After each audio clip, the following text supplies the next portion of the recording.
Enhance oil recovery. In oil production in the field, the first technique used is the primary technique to extract oil from the reservoir. At this stage, oil flows naturally to the surface as a result of pressure differences underground without the assistance of fluid injection from the outside. Then, when the amount of oil has decreased, the pressure in the reservoir also decreases.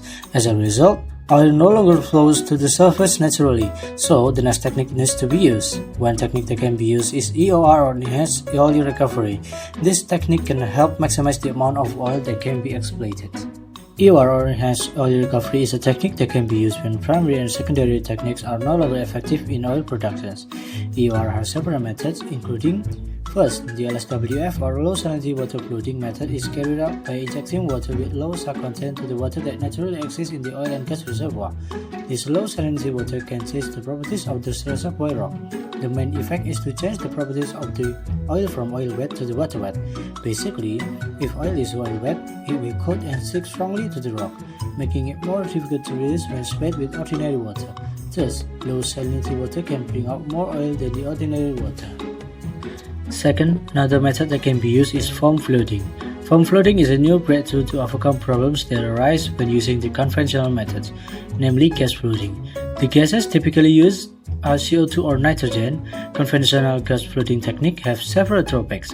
First, the gas has very low viscosity, meaning it will only pass through large pores in the rock or have high permeability, so oil trapped in the narrow spaces will not be swept away completely. Next is gravity override, which is an event where the gas does not sweep the bottom of the reservoir. This is because the gas tends to rise due to its very low density.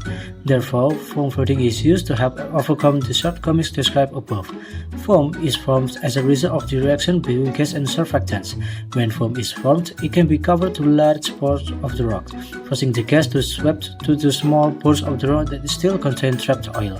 This maximizes oil recovery. Third, this method is quite different from the previous method because it requires the assistance of organisms. An example is sclerococan, natural polymer produced by fungi. This polymer serves to increase the viscosity of the water injected into the reservoir. The problem is that if it's ordinary water, which is thin, is injected, it will simply penetrate the oil and pass through it, a phenomenon known as viscous fingering. If this happens, oil recovery will not be maximized. By adding natural polymers to the injected water, the polymers can make the water thicker or have higher viscosity, thereby reducing the viscous fingering effect and maximizing oil recovery. In oil and gas production, there are primary and secondary techniques. Primary techniques usually work naturally, more precisely using natural pressure that causes oil to rise to the surface without the need for suction or external activity. Secondary techniques are those that require external activity, such as water flooding, to help lift the oil. However, both techniques are not yet optimal because some oil remains trapped in the small rock pores.